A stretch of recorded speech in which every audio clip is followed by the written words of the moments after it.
Hello YouTube, pardon my little workspace mess. I want to show you, this came out of my Crosman Custom 2400. Of course, this is the standard valve system in CO2 for most of the CO2 custom line. Anyway, I've taken the valve apart. I've done all the porting, all the modifications. I've used a lighter spring to try to get more airflow, CO2 flow out here to the pellet. And what I've noticed is that on my adjustable power adjuster, you know, I can adjust it from about 100 feet per second all the way up to about 530, and then it maxes out, and I still have a whole lot more threads to go. And I'm thinking, why is it capping out at that rate? I have ported and everything inside here. Well, I figured it out. It's because of the CO2 cartridge and the pin. See, when that pin punches through, it stops. It only gives you about 1/8 of an inch movement, and then it stops. It don't matter how hard that hammer hits. It is stopping because of the steel right here at the end. See, I can go in that whole amount. And if my hole was big enough here, well, then I can adjust it to the max. So here's what I'm doing. Here is my modification. I am eliminating these CO2 cartridges, and I'm going with the 16 gram. It's a threaded. Okay, now that does not fit there. So what I had to do is I ordered a part off of eBay, and let's see if I can get that in there. You can order it for your size gun. This one's for the 2400, and you see this opening. Okay, when it is capped off to here, okay, I get the full range motion. So I should be able to max that out. Now, as far as this end, I'm having to do a few adapters, and I took the end off of a CO2 bike pump filler. I'm doing a little bit of JB weld, and I just set it, so it's not ready.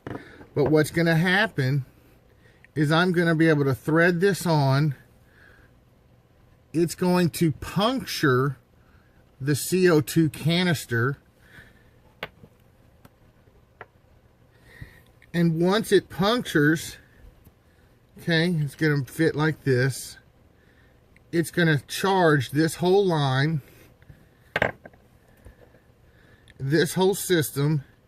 And when I have it on max setting, it should be able to push that hammer all the way in and release the maximum amount. So I should have a full range of control now. Thank you very much, and I'll do a follow-up video once I get it all together. Thank you.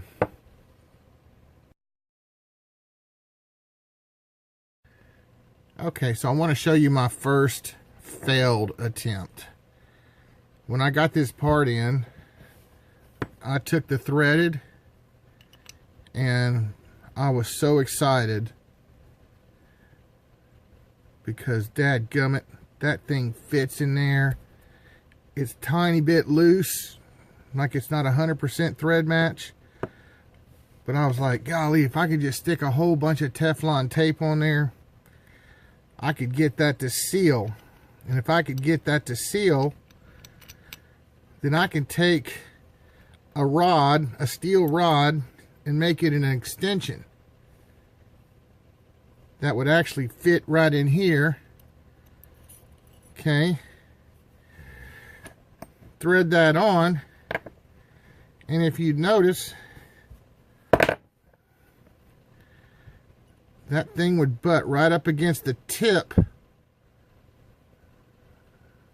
of that other valve. So whenever the valve hit, oh, God, you can't see that. Anyway, what would happen is it just transfers the energy into the tip. And it actually worked. It actually punched the hole. And man, the only problem is these CO2 has so much pressure that the Teflon tape, it just blew out the Teflon tape. And I thought more Teflon tape would help. No, I ended up wasting 2 cartridges. The Teflon tape didn't work, so I had to go get the at Lowe's. It's the 1/8 inch MIP. Now the correct language is 1/8 inch NPT, National Pipe Thread. Well, Lowe's changes it to Male International Pipe. So they had their little way of trying to mess things up. Anyway, that threads into there perfectly. And I took apart a Pro Bike tool that actually had the threads to puncture this, and that's where we're at now for the next phase of this construction. Thank you.